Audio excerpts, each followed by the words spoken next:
এবছর ইনশাল্লাহ আমরা সকলে সম্মিলিতভাবে কোকা কোলা নামক যেই পণ্য আছে এই পণ্য আমরা সকলে বয়কট করব ইনশাল্লাহ। ইসরায়েলের মেরুদণ্ড ভেঙে দেওয়ার জন্য তাদের যাবতীয় পণ্য বয়কট করতে হবে। পণ্যের ভিতর অন্যতম পানীয় কোকা কোলা, পেপসি, 7 আপ। এই ঈদ হোক আমাদের বয়কটের মাধ্যমে কুফফার শক্তিদের, বিশেষ করে ইহুদিবাদীদের মেরুদণ্ড ভেঙে দেওয়া ঈদ। আসসালামু আলাইকুম রহমতুল্লাহি ওয়া বারাকাতুহু। প্রিয় দেশবাসী, আপনারা সবাই অবগত আছেন লম্বা সময় ধরে গাজা ফিলিস্তিনের উপর যে আগ্রাসন চালাচ্ছে এই ব্যাপারে আমরা সবাই অবগত আছি।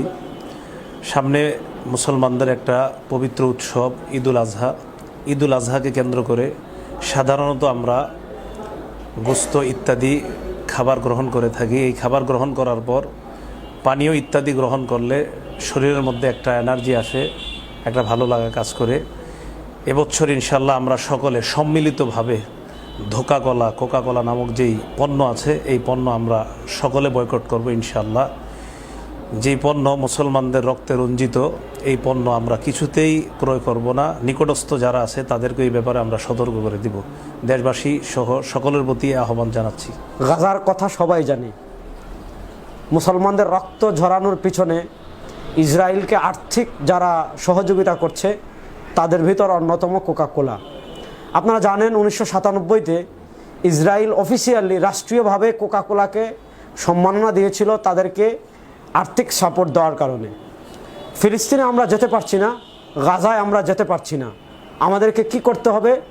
ইসরায়েলের মেরুদণ্ড ভেঙে দেওয়ার জন্য তাদের যাবতীয় পণ্য বয়কট করতে হবে। পণ্যের ভিতর অন্যতম পানীয় কোকা কোলা, পেপসি, 7 আপ। এই ঈদ ত্যাগের ঈদ।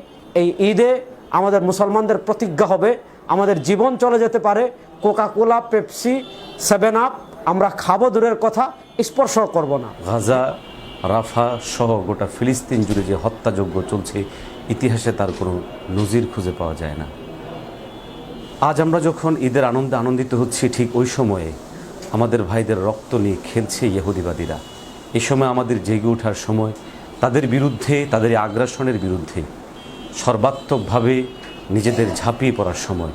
কিন্তু আফসোস যে আমাদের অপারগতা, আমাদের অক্ষমতা। তাই আসুন, যতটুকু সাধ্য সক্ষমতা আছে আমরা ইহুদিবাদী, জায়নবাদী এই কুফরি শক্তির কোমর ভেঙে দেওয়ার জন্য, অর্থনৈতিক মেরুদণ্ড ভেঙে দেওয়ার জন্য আমরা চেষ্টা করি।